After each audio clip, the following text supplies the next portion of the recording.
잘 되고 있습니다. 예배는 축복입니다. 한번 따라하겠습니다. 무슨 말씀을 하시든지, 무슨 말씀을 하시든지 그대로 행할 수 있는 믿음을 우리가 배우기 위해서 오늘 말씀 앞에 섰습니다. 어떠한 말씀을 하시든지 아멘으로 화답하고 그 말씀 있는 그대로를 믿을 수 있다면 그게 진정한 신앙인 줄 믿습니다. 내가 원하는 것만 믿는 것, 내가 좋아하는 것만 추구하는 것, 그것은 종교 생활이고 그것은 미신 행위입니다. 하나님께서 진정한 우리의 삶의 주가 되신다면 주인 되신 그분이 우리 자녀인 우리들한테 어떠한 말씀을 하셔도 첫 번째는 좋은 것을 말씀하시는 것을 먼저는 신뢰해야 되고, 두 번째는 그대로 믿으면 나보다 인생을 더 잘하시는 분이 어련알아서 우리의 삶을 가장 축복되고 안전한 길로 선하게 인도하실 줄로 믿습니다.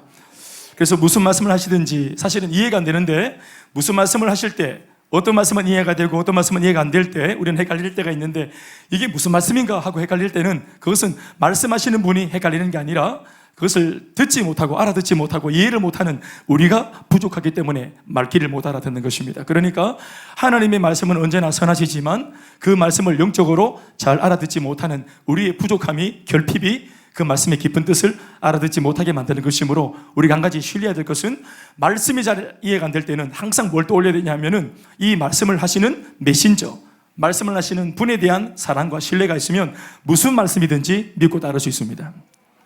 아멘이십니까? 그 존재에 대한 확신이 있으면 어떤 말씀이라도 다 받을 수 있겠죠. 때로는 우리가 헷갈리는 말씀이 있어도 이것은 나쁜 말씀이야 라고 거절하기보다는 그분 자체를 신뢰하면 우리가 이해가 안 되지 않을 때 어떻게 하든지 이해하려고 노력할 것이고 애를 쓸 것이고, 100% 그래도 애를 써도 못 알아먹을 때는 뭔가 좋은 뜻이 있겠지 하고 우리가 이 모든 것을 믿음으로 결론을 내리게 되지 않겠습니까? 결론은 여러분 뭡니까? 무슨 말씀을 하시든지 다 믿지 못하는 이유는 뭡니까? 그 말씀 자체에 대한 우리의 평가가 아니라 결국은 말씀하시는 분에 대한, 존재에 대한 우리의 그런 불신과 믿지 못하는 이러한 마음들이, 그 불신들이 배경에 있기 때문에 말씀을 가리는 것입니다. 이러한 것들을 통해서 우리가 하나님의 말씀에 대한 태도를 통해서 결국은 뭐가 드러납니까? 내 마음속에 있는 하나님을 향한, 예수님 존재 자체를 향한 믿음의 건강지수가 나오는 것입니다. 아멘, 아멘. 아무튼 오늘 무슨 말씀을 하시든지 다 소화하고 믿을 수 있는 오늘 건강한 성도가 되었으면 참 좋겠습니다. 오늘 본문은 예수님이 이 땅에서 행하셨던 첫 번째 이적 사건을 그 내용으로 하고 있는 본문입니다. 그러니까 얼마나 많은, 요한복음의 말씀 보면은 예수님이 3년 반 동안 행하신 이 기록이나 또 이적행위나 이 모든 말씀들의 내용들은 차마 다 담지 못한다. 이 지면으로는 엄청난 사역을 보이셨다 하는 그런 힌트를 우리가 감안하자면 엄청난 사건을, 좋은 사건을 일으키셨는데 그 첫 출발이 뭐냐 하면 바로 오늘 이 본문에 있는 가나 혼인잔치에서 일으킨 사건입니다. 이것은 명실상부한 예수님의 첫 번째 이적 사건입니다. 이 땅에서 행하신 예수님의 최초의 이적 사건은 다른 것이 아니라 물을 변화시켜서 포도주로 만든 사건입니다. 우리가 쉽게 말하는 물이 변하여 포도주 됐네 하는 우리 어린 시절 주일학교 때 불렀던 그 찬양의 가사를 담은 본문이 이 본문입니다. 물이 포도주가 된 것은 상식적이지 않은 사건입니다. 이것은 초자연적이면서도 굉장히 신기하고 놀라운 사건입니다.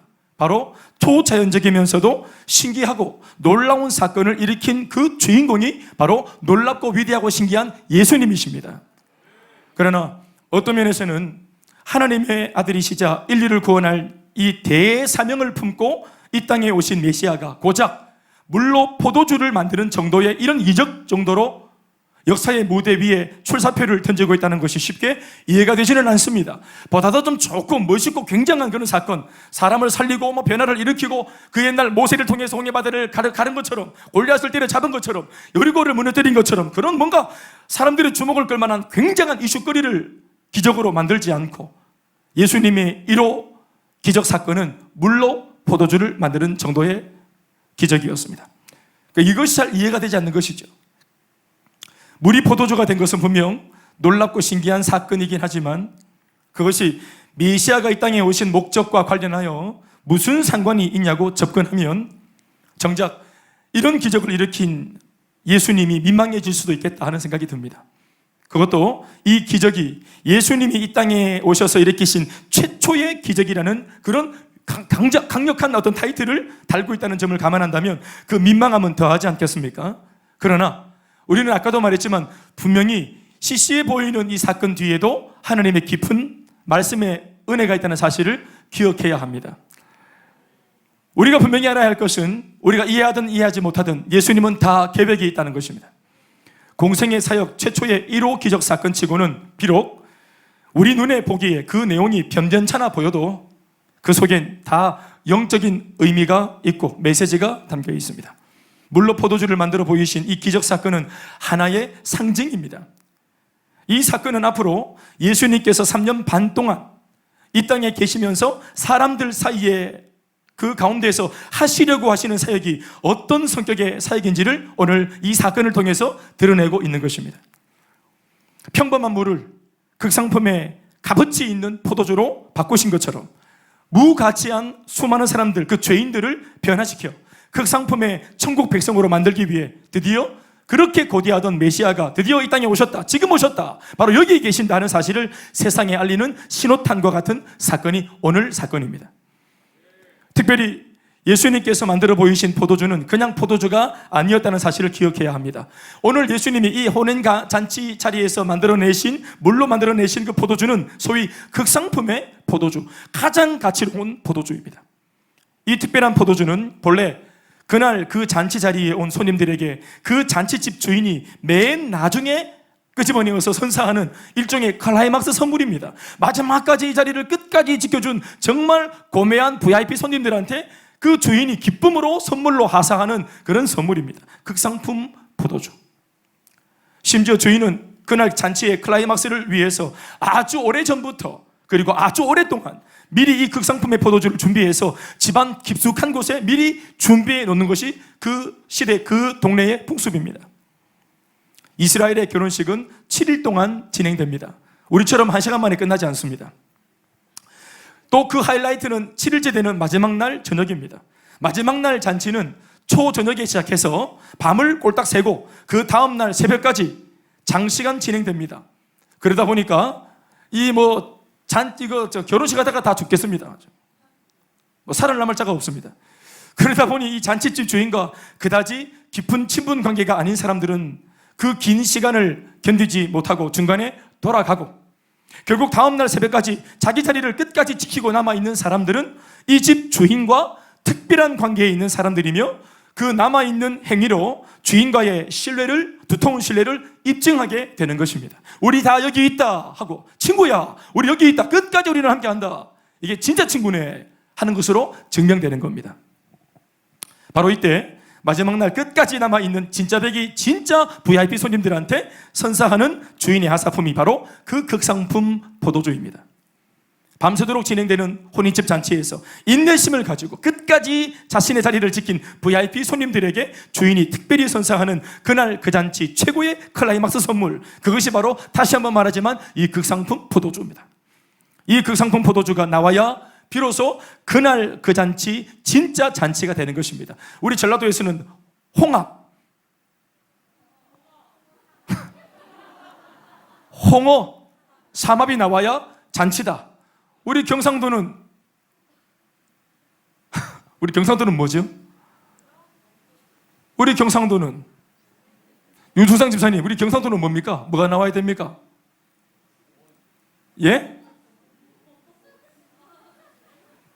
쌀오국밥 이런 겁니까? 막창. 무슨 말씀인지 아시겠죠? 그 동네마다 다 달라요. 그러니까 그게 나와야 될 게 나와야 이게 진짜 잔치다, 오늘 대접받았다 하는 겁니다. 이해되시죠? 근데 그 팔레스타인, 이스라엘 그 고대 근동 지방에서는 뭐가 나와야 된다고요? 극상품 포도주. 이 말을 도대체 지금 몇 번 합니까, 제가 지금?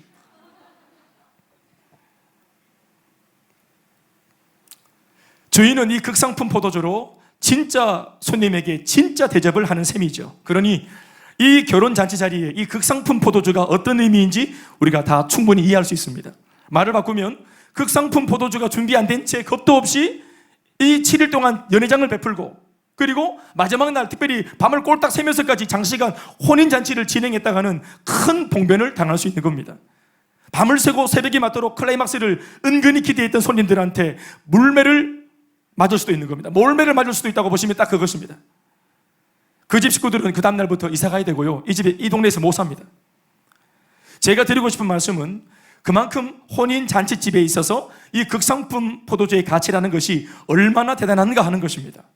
이 정도면 혼인 잔치집의 극상품 포도주는 옵션이 아니라 필수 품목임을 우리는 다 이해하게 되었다고 봅니다.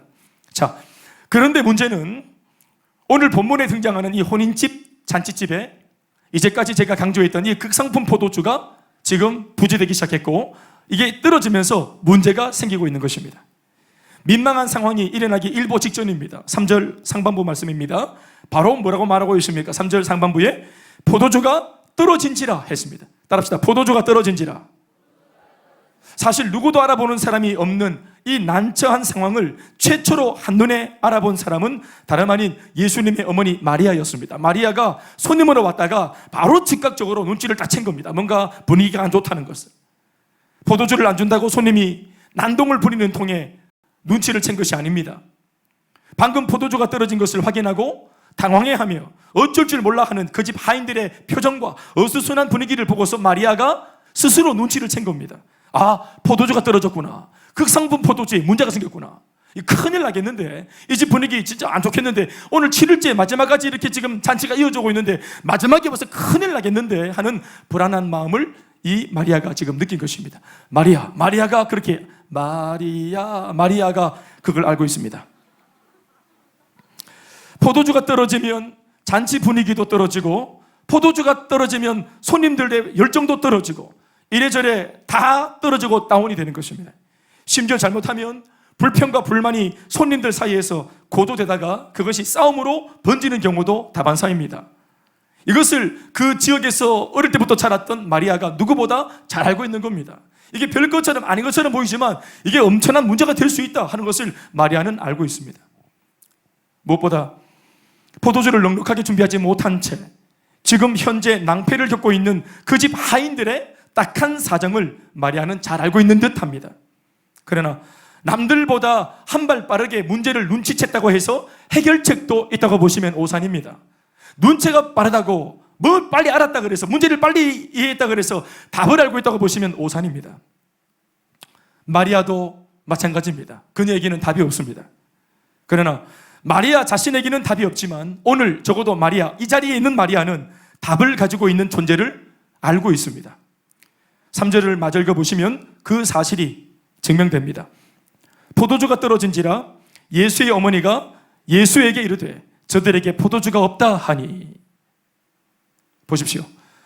예수님을 딱 보시면서 예수의 엄마 마리아가 이 혼인집에 있는 좋지 못한 이 문제를 딱 직시하고, 이 문제를 다른 사람들한테 지금 뭐 도움을 요청하거나 또 문제를 해결하기 위해서 애쓰는 것이 아니라 잔치집에 지금 등장한 아들 예수한테 이 문제를 지금 의탁하고 있는 이 모습을 보시면, 이러한 말 한마디 한마디 속에 어떠한 배경과 어떠한 마음에 저희가 깔려 있는지, 마리아 속에 지금 어떠한 마음의 중심에서 이런 말들이 나오고 있는지를 우리가 간파해야 되는 거예요. 또 그것을 위해서 오늘 제가 설교를 하고 있는 것입니다. 이러한 말 한마디 한마디가 굉장히 중요한 것입니다. 포도주가 떨어졌다는 것은 하나의 문제거리입니다. 적어도 이 집 잔치집에서는 문제거리고 큰 문제가 될 수 있는, 사건으로 번질 수 있는 그런 문제입니다. 마리아는 그 문제를 발견했고, 그 문제가 더 큰 문제로 번져 소위 사건이 되기 전에 이 문제의 상황을 다름 아닌 자신의 아들 예수에게 고합니다. 예수의 어머니가 예수에게 이르되 저들에게 포도주가 없다 하니, 이렇게 본문은 적고 있죠.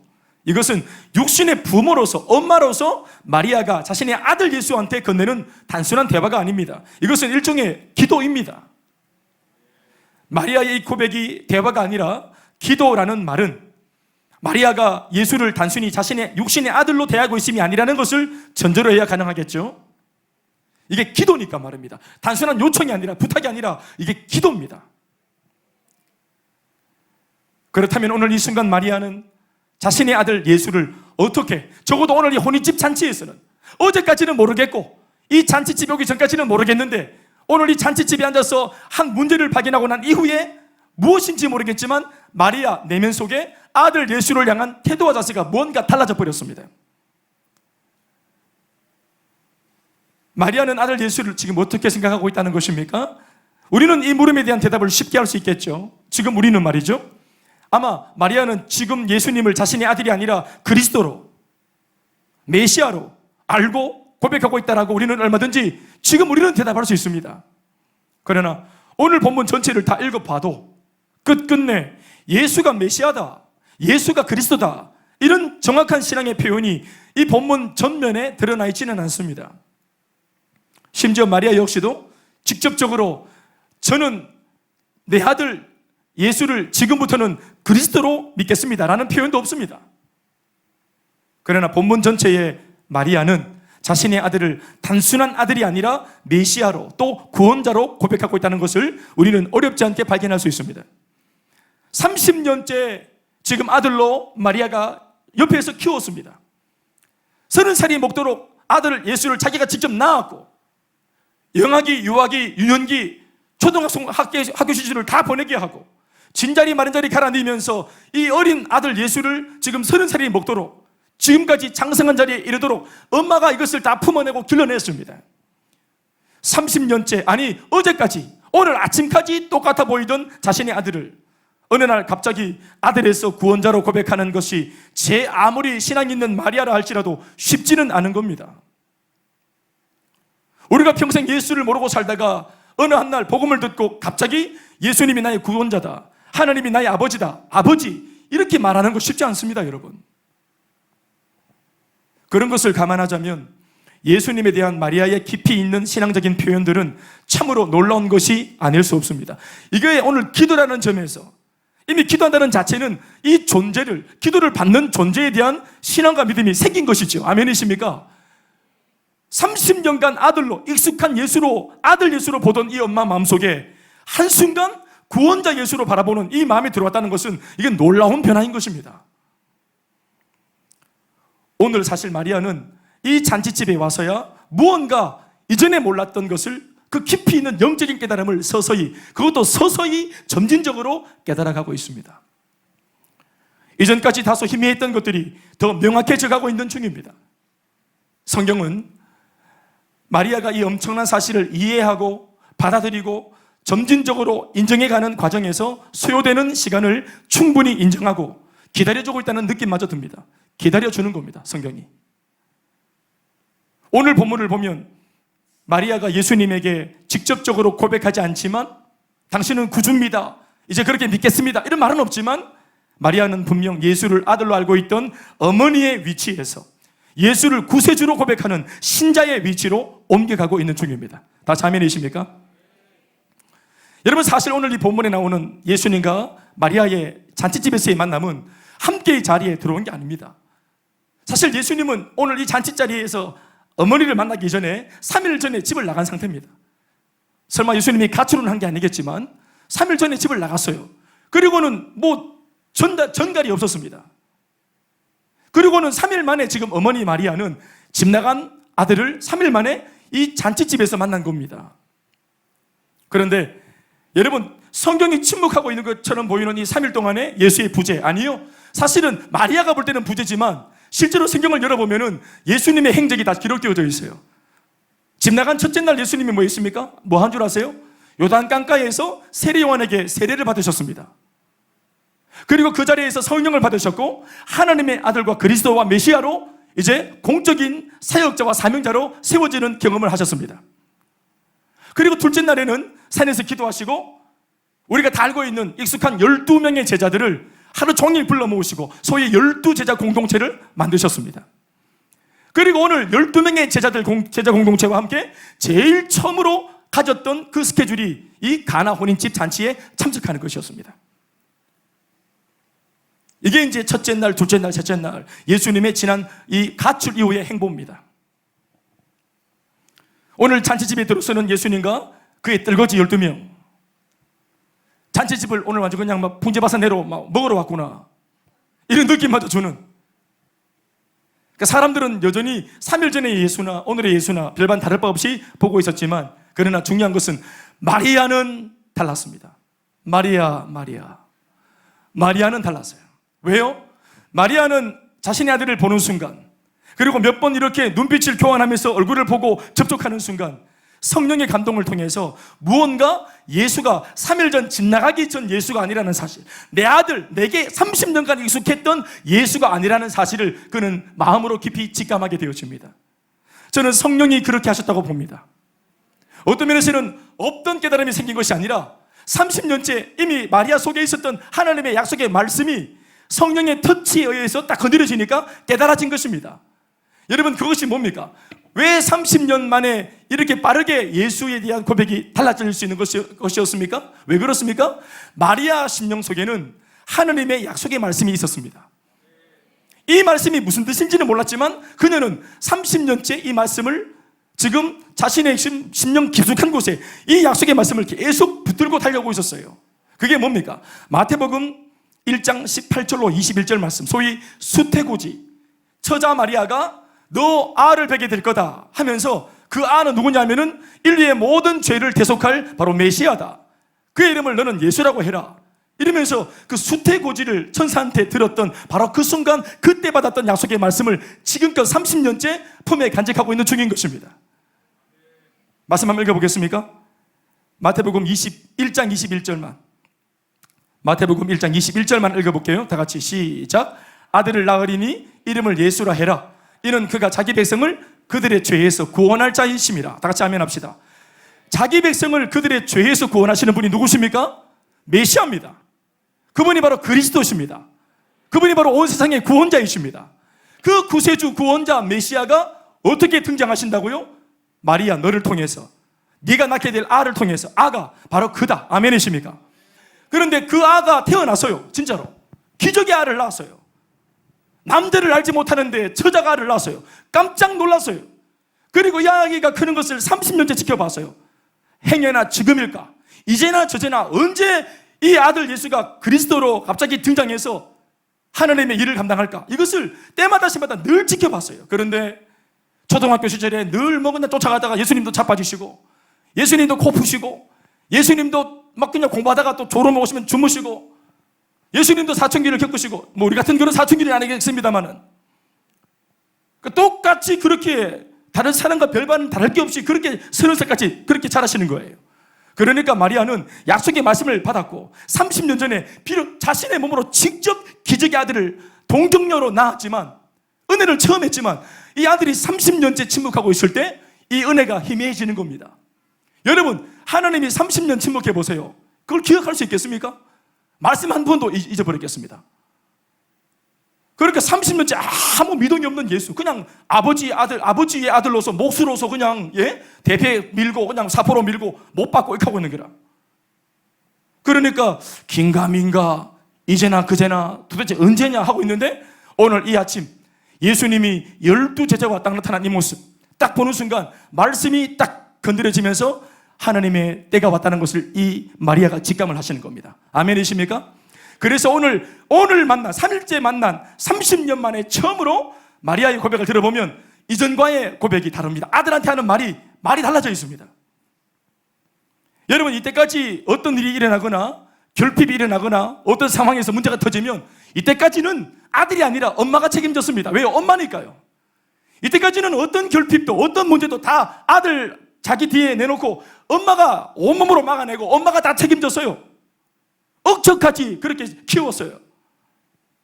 그런데 오늘 이 포도주의 결핍 사건 앞에서는 엄마 마리아가 아들 예수님에게 거의 기도하고 있습니다. 이것은 단순한 요청이 아니라 틀림없는 기도입니다. 다 같이 아멘 하십시다. 우리가 잊지 말아야 할 대목은 아직 한 번도, 적어도 이 사건 앞에까지 한 번도 예수님께서 공적 사역을 시작한 적이 없는 상황에서 최초로 마리아가 예수님께 기도라는 것을 하고 있다는 점을 우리가 주목해 봐야 됩니다. 그러니까 예수님 앞에 기도를 최초로 시도한 분은 바로 그의 어머니 마리아였던 겁니다. 이게 예수님께 드린 최초의 기도입니다. 왜 예수님께 이때까지는 기도 안 했습니까? 예수의 존재를 믿지 않았으니까요. 그러나 오늘 무언가 믿음이 발동하면서 마리아가 그 예수님에게 기도하고 모든 문제와 상황을 맡기고 있는 것입니다. 저는 이것을, 이 단순한 요청, 이 고백 3절에 있는 말씀 뭡니까? 예수의 어머니가 예수에게 이르되 저들에게 포도주가 없다, 문제가 터졌다, 어떻게 좀 해달라고 말하는 이 요청이 저는 틀림없이 믿음에서 일어난 기도라고 생각합니다. 사실 포도주를 달라기보다 이 현장의 어려움과 문제를 있는 그대로 예수님에게 전한 것뿐입니다. 이걸 딱 전하면 예수님이 다 알아서 하실 테니까. 분명히 뭔가 내 아들 예수가 아니라 구원자 예수께서, 메시아 예수께서 무언가를 할 것이라는 것을 직감했던 것입니다. 나중에 우리가 다 알게 되겠지만 예수님은 물로 포도주를 만들어서 응답해 주십니다. 예수님께서 우리들에게 어떤 분이시고 또 어떤 것을 해줄 수 있는 분이신지 잘 모를 때는, 사랑하는 여러분, 그때는 물로 포도주를 바꿔주시는 응답부터 시작하는 것입니다. 아멘이십니까? 아직 이 마리아처럼 예수님이 100% 다 안 믿길 때는, 또 예수님도 아직까지 전면적으로 당신이 누구신지 안 드러냈을 때는, 예수를 처음 믿을 때는, 교회가 처음 와서 생소할 때는 물로 포도주를, 나의 불편한 것들, 나의 어떤 어려운 것들을 먼저 해결하시는 응답부터 기도하고 받는 것입니다. 처음부터 기도해서 큰 병, 처음부터 기도해서 큰 응답, 물론 그런 경우도 있겠지만 사랑하는 여러분, 그것은 일확천금을 구하고 한탕주의에 빠질 수 있는 잘못된 신앙으로 빠질 수 있기 때문에 처음부터 물이 포도주로 바뀌는 것부터, 아멘 아멘. 그러나 이내 곧 사람들은 알게 될 것입니다. 예수님이, 오늘 내 앞에 있는 이 예수가 고작 물로 포도주를 바꾸는 정도의 사건을 일으키는 이적의 주인공이 아니라 실제로는 사람들의 어떠한 질병도 고치시는 분이시고, 어떠한 인생의 문제들도 회복시킬 수 있는 분이시고, 부부의 갈등도 고칠 수 있는 분이시고, 비행하는 청년들의 삶도 회복시킬 수 있는 분이시고, 심지어 사망과 죽음의 스토리를 일으킬 수 있는 분이라는 사실을 사람들이 알게 될 것입니다. 존재에 대한 우리의 신뢰와 믿음이 두터워질수록, 변해갈수록 기도도 달라지고 응답도 달라지는 것입니다. 하나님이라고 하시는 분, 그분에 대한 믿음이 자라면서 기도가 자라고 응답도 자라는 것입니다. 아멘이십니까? 여러분 아시겠죠? 다윗도 골리앗을 잡아뜨리기 전에 뭐부터 잡아뜨렸습니까? 사자, 곰 이런 것부터 잡았습니다. 모세의 10가지 재앙도 나중에 10번째 재앙이 이제 죽음의 사자가 내려와서 애굽의 첫째 아들 장자들을 다 생명을 빼앗아가는 엄청난 사건이 일어나기 전에 제일 먼저의 첫 번째 재앙은 강을 그냥 물을 피로 바꾸는 사역이었습니다. 작은 것부터 시작하지만 이내 곧 큰 영적 쓰나미가 일어날 겁니다. 예수님과 예수님의 12 제자들이 공동체를 결성한 이후에 아직 단 한 차례도 기적을 행한 적이 없는 전무한 상태에서 결혼식 7일 여정 중 가장 긴박한 상황의 이 어려움을 아직 검증도 안 된 예수님에게 온전히 이것을 맡긴다는 것은 결코 쉽고 그렇게 이건 뭐 단순한 그런 내용으로 넘어갈 부분이 아닙니다. 무엇보다 오늘 예수님과 12 제자 공동체의 첫 출정식 장소에 하필 예수님의 어머니 마리아가 그 자리에 함께 동석하고 있는 것은 절대로 우연한 상황이 아닙니다. 여러분, 예수님은 방금 어제 12 제자를 불러드렸습니다. 앞으로 장차 예수님과 함께 세상 끝까지 복음을 전할 동역자들입니다. 아멘이십니까? 그런데 무엇보다 이제 갓 만나서 첫날 보냈어요. 무엇보다 예수님 입장에서는 12 제자를 예수를 믿도록 만들어야 될 필요가 있습니다. 그런데 오늘 이 사건이 제자들로 하여금 예수님을 향한 믿음이 생기도록 만드는 첫 단초가 되어줬습니다. 더불어 세상적으로는 예수님이 이제는 공적인 메시아 사역을 하러 왔다는 것을 세상 앞에 천명할 필요가 있었습니다. 그런데 오늘 이 단순한 물이 포도주가 되었던 이 사건을 통해서 그 일이 일어났습니다. 예수님이 정말 이제 영적인 이 역사의 무대 위에 오늘 등장하시는 첫 그것이 출전식이 된 것입니다. 그렇게 될 수 있도록 누가요? 바로 마리아가 그렇게 한 것입니다. 2장 1절에 기록된 말씀의 묘사가 무언가 모르게 예수님에 대한 초점보다는 자세히 읽어보세요. 오히려 어머니 마리아를 주목시키는 효과를 연출하고 있음을 우리는 강하게 느낄 수 있습니다. 본문 자체 읽어보십시오. 시작. 사흘째 되던 날 갈릴리 가나에 홀대가 있어 예수의 어머니도 거기에 계시고. 자, 예수가 강조되고 있습니까? 마리아가 강조되고 있습니까? 우리 국어 시간 안 잡으렀으면 다 아는 겁니다. 예수님이 이날은 포커스가 아니라 누가 포커스입니까? 예수의 어머니 마리아가 포커스입니다. 예수님도 비록 그 자리에 왔지만 예수의 어머니 마리아가 함께 있었다는 사실이, 이게 주목하고 있는 포커스입니다. 이게 우연이 아니라는 말이에요.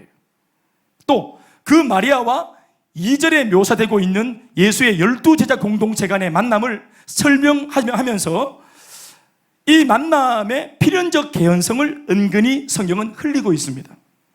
2절 읽어볼까요? 시작. 포도주가 떨어진지라 예수와 그 제자들도 혼례의 청함을 받았더니, 이렇게 하고 있죠. 그리고 그 자리에 마리아도 있다, 이것입니다. 그리고는 결혼식 책임자였던, 이 파티의 전체 책임자였던 연회장도 모르고 있는 결혼식의 그 어려운 형편, 포도주가 떨어졌다는 이 형편과 문제를 하필이면 다른 사람이 아닌 손님으로 참석했던 마리아가 눈치를 채게 된다는 이 스토리의 흐름은 절대 우연이 아닙니다. 문제를 알게 된 마리아는 동시에 이 문제를 유일하게 해결할 수 있는 해법도 또한 지금 알고 있습니다. 물론 지금 이곳에 와서 알게 되었지만 그것을 알고 있습니다. 마리아만. 아멘이십니까? 그 해법은 다른 것이 아니라 바로 마리아도 오늘 이 자리에 와서 비로소 깨닫게 되어진, 성령의 감동으로 비로소 알게 되어진 뭡니까? 바로 예수님이 해답이십니다. 마리아는 문제와 해답 사이에 필연적으로 오늘 서 있습니다. 유일하게 문제를 알고 있는 사람이며 유일하게 답을 알고 있는 사람, 마리아입니다. 그리고는 해답이 되시는 예수님 앞에 사람들의 문제를 대신하여 오늘 의탁하며 고백하고 기도하고 있습니다. 저들에게 포도주가 없다, 이렇게 문제를 넘기고 있습니다. 이때 마리아의 표정과 마리아의 눈빛을 상상해 보십시오. 나 다 안다, 이제. 느낌이 왔다. 영감이 왔다. 예수님, 주님이시죠. 그 주님께서 이런 지금 포도주의 결핍 상황 정도를 해결 못하실 분이 아니라고 저는 믿습니다. 감추고 계시지만 저는 알고 있습니다. 오늘 이 순간이, 바로 이 시간, 이 지금이 30년 기다려오던 바로 그 내가 저자 때 들었던 그 말씀의 성취가 되는 날이죠. 오늘 디데이죠. 이걸 마리아가 알고 있는 것이에요. 아멘이십니까? 확신에 차 있는 표정, 다 알고 있다는 그런 눈빛, 저는 그렇다고 100% 단언합니다. 이에 예수님의 대답이 이어집니다. 아, 여인이여 대단하도다. 할렐루야. 어떻게 알았을꼬? 30년 전 말씀 큐티도 기억하나? 대단하네. 지난주 설교 제목도 못 기억하는데. 그렇게 칭찬 안 하셨습니다. 예수님이 이렇게 말씀하셨습니다. 다 같이 4절 시작. 예수께서 이르시되, 다 같이 시작. 예수께서 이르시되, 여자여 나와 무슨 상관이? 이런 엄마한테 막 여자라 하사고. 여자여 나와 무슨 상관이 있나이까? 내 때가 아직 이르지 아니하였나이다. 여자란 말에 다 너무 화가 나서 뒤에 있는 말씀이 안 들어올지 모르겠지만, 이 예수님의 말씀에서 주목을 해야 될 두 부분은 뭐냐 하면, 바로 상관이 없다는 부분, 상관, 관계를 말하겠죠. 관계가 없다. 이 사건과 내가 관계가 없다. 상관이 없다. 영준아, 하품 너무 세게 하는 거 아이가? 이 설교와 네가 상관이 있다. 정신 똑바로 차려라. 이 포도주 없는 거 하고 나하고 상관이 없다. 두 번째는 뭡니까? 내 때가 아닙니다. 상관이 없다. 두 번째는 때가, 마스크 쓴다고 하니 모를 줄 아나?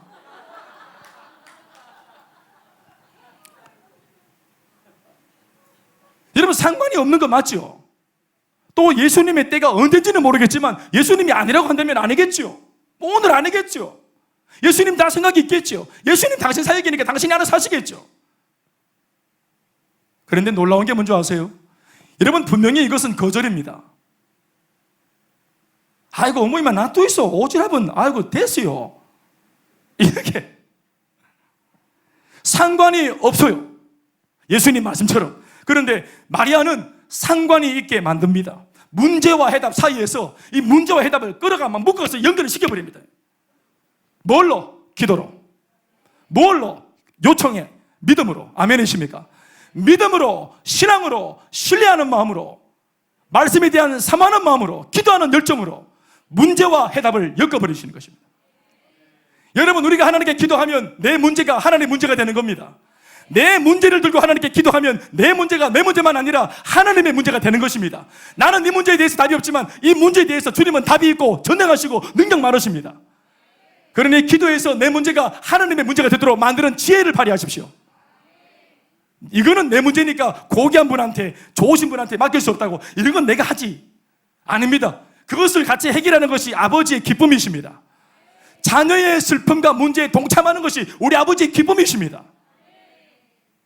여러분, 이거 은근히 그냥 이렇게 거절하시는 거예요. 왜요? 믿음을 보려고요. 진짜냐 가짜냐를 알아보기 위해서 거절만큼 좋은 게 없어요. 거절을 딱 해보면,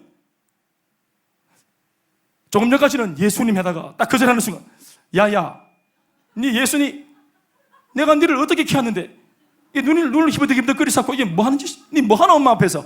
야, 저거 뜰거지 12명 앞에서 니 뭐 아빠 엄마 용품이나? 이러면 절대 나쁜데. 거절을 딱 해봤을 때 할렐루야. 주님, 그래도 아멘입니다. 상관이 없다 하는데 마리아는 알고 있어요. 기도하면 상관이 만들어진다는 것을. 내 때가 아니라고 하시지만 마리아는 그 때를 지금이 되도록 만들어버립니다. 언제? 기도할 때. 우리 아까 간증을 들었더니 우리 유정이가 아빠를 전도할, 우리 집을 전도할 때가 지금이 아닌 것 같다고. 그때를 당장 달라고 기도했는데 오늘이라 말하니까 오늘이 아니기를 바라고, 오늘이 아닐지어다 이렇게. 목사님이 지금이 아닐지어다 이렇게. 그렇게 오랫동안 10년간 기도했는데 그 기도 응답이 오늘 일어나는데 예수님이 오시는 것을 기뻐하지 않는. 상관이, 목사님과 우리 집이 무슨 상관이 있냐고. 지금은 그때가 아니라고 이렇게 말하는 것입니다. 뭐가 다릅니까? 무엇이 그러나 이것을 넘어서게 만들었습니까? 기도입니다. 동의하시면 크게 좀 하나만 하시죠. 여러분, 여기에 큰 지혜가 있어요. 우리들의 문제가 하나님과 상관이 없잖아요. 내 개인의 문제, 우리 청년들 내가 장가가는 문제, 내 사업하는 문제, 여러분 하나님과 무슨 상관이 있어요? 그러나 우리가 정말 믿음으로 기도하면 하나님이 상관해 주시고, 하나님의 응답의 때가 언제지 정말 모르겠어요. 답이 없어요. 그런데 오늘 믿음으로 기도하면 그때가 지금이 되는 것이에요. 아들의 거절에 얼마든지 당황할 수 있는데 전혀 아랑곳하지 않고 그녀는 벌써 하인들에게 행동할 준비를 시켜버립니다. 5절 말씀 다 같이 소리 내어서 읽겠습니다. 시작. 그의 어머니가 하인들에게 이르되 너희에게 무슨 말씀을 하시든지 그대로 하라 하니라. 따라합시다. 무슨 말씀을 하시든지. 다시, 무슨 말씀을 하시든지 어떻게 하라고요? 그대로 해라. 아멘이십니까? 유정아, 이렇게 한번 해보자. 그냥 아버지 집에 계시지? 그럼 너는 문만 좀 열어둬. 그럼 내가 한번 들어가 볼게.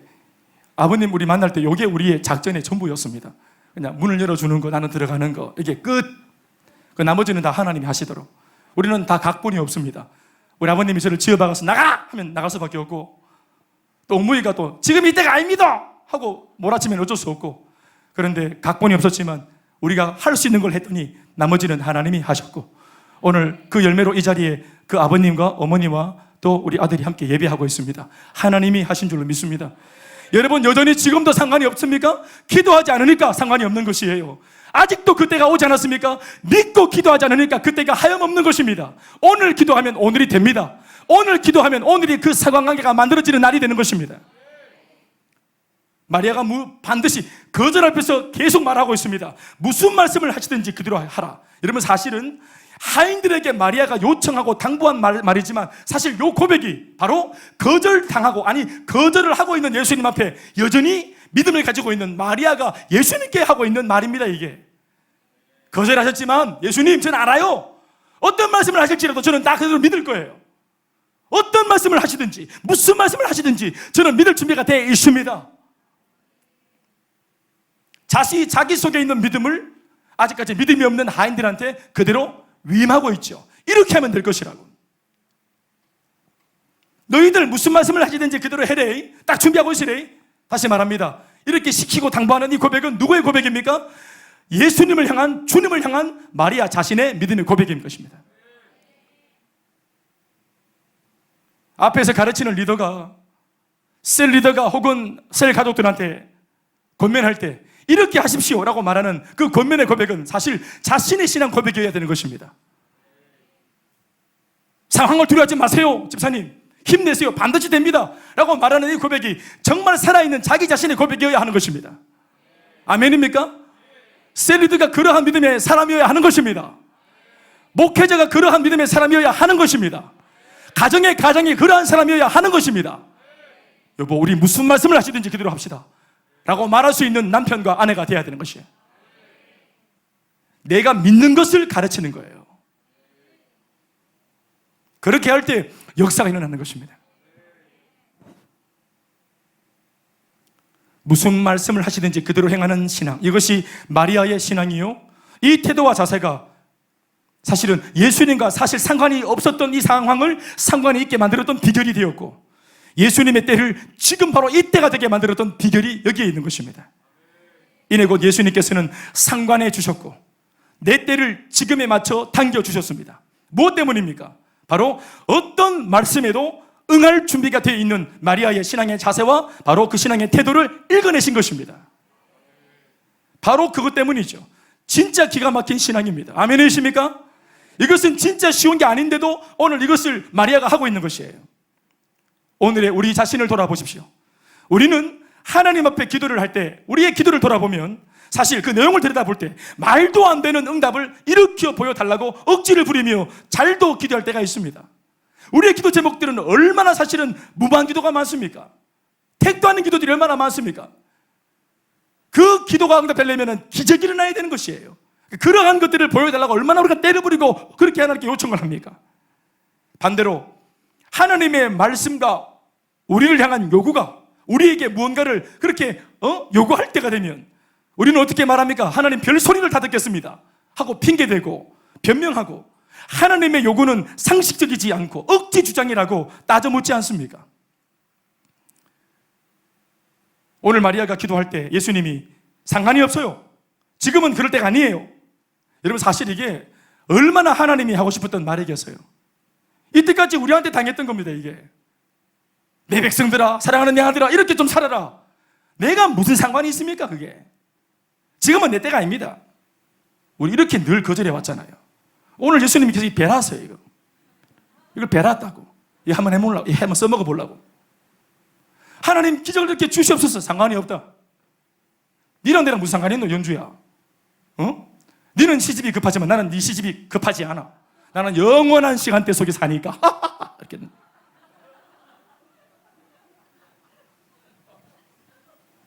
나는 빚 때문에 막 그냥 마음이 막 오그라들어가지고 막 내일 당장 빚을 갚게 주시옵소서, 내일입니다 아버지 하는데, 나는 영원한 하나님이다. 나는 시간이 많다. 천년 뒤에 보자. 없어. 먼지가 돼버렸어.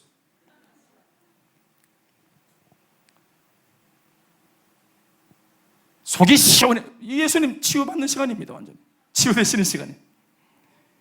우리의 기도는 막 터무니없는 거 막 달라고 막 보채는데 하나님의 말씀을 들으면 그렇게 불평이 많아요. 예전에도 말을 했지만 새벽 2시에 시방 오는 교회 정말 대단하다 하고 박수 치는데 목사님이, 김주사님 이제 당신 차례입니다, 새벽 2시에 신방 갑시다 하면 무슨 이런 교회가 다 있냐고 합니다.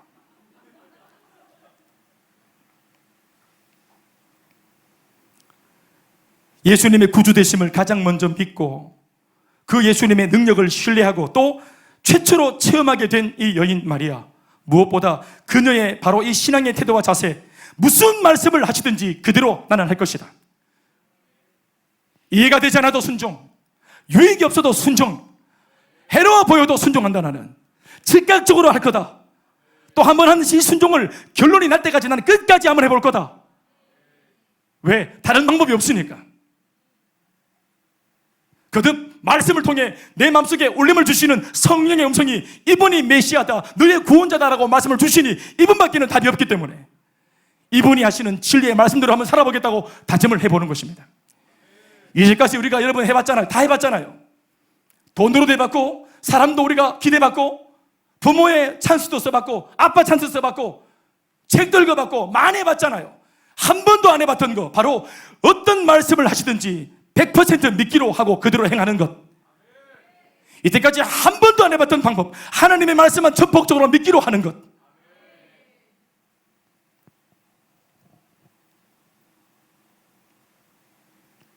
(7절에) 예수께서 하인들한테 항아리에 물을 채워놔라 하신즉 아귀까지 채우니, 자 그대로 합니다. 하인들이 말씀을 쭉 한 호흡에 읽어야 돼요. 항아리에 물을 채우라 하신즉 아귀까지 채우니, 하라 하신즉 했더니, 이런 뜻입니다. 8절에도 또 이제는 떠서 연회장에게 갖다 주라 하심에 갖다 주었더니, 하라 하심에 했더니, 이런 뜻입니다. 보십시오. 하인들이 자기 버릇이 없죠.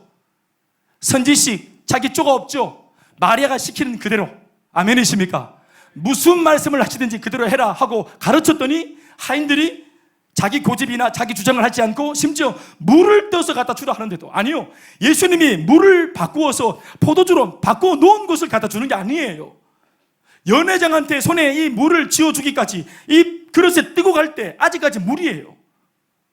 그러니까 물을 갖다 주면 얼마나 이 하인들이 욕보겠습니까? 장난치냐고, 농락하냐고. 그런데 자기 버릇, 자기 생각, 자기 감정 다 내려놓고 마리아가 심어준 한 가지 말씀, 무슨 말씀을 하시든지 그대로 하라 하신 말씀을 쫓아서 그대로 한 겁니다. 생각을 버리고 내 판단을 버리고, 아멘이십니까? 연회장과의 거리가 좁혀질 때 두근반 세근반 했을 텐데, 그럼에도 불구하고 끝까지 결론 있는 순종을 했더니 바로 이 물이 변하여 극상품의 포도주가 되는 것을 경험하는 것입니다.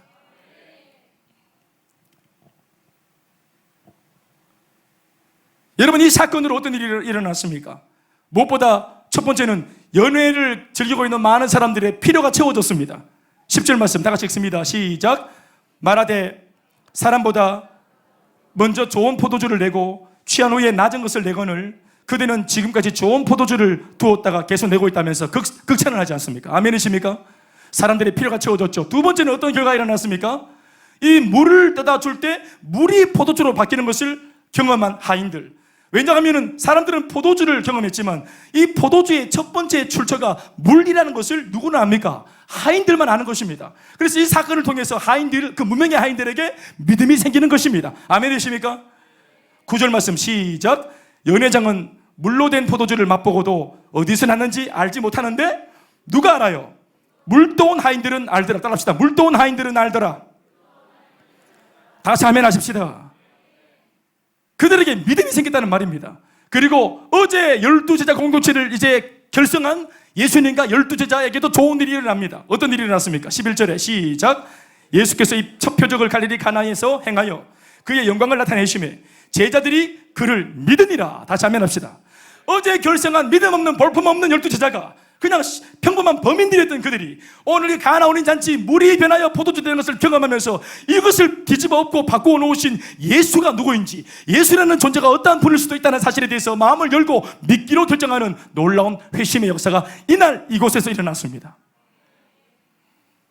모두에게 좋은 것입니다.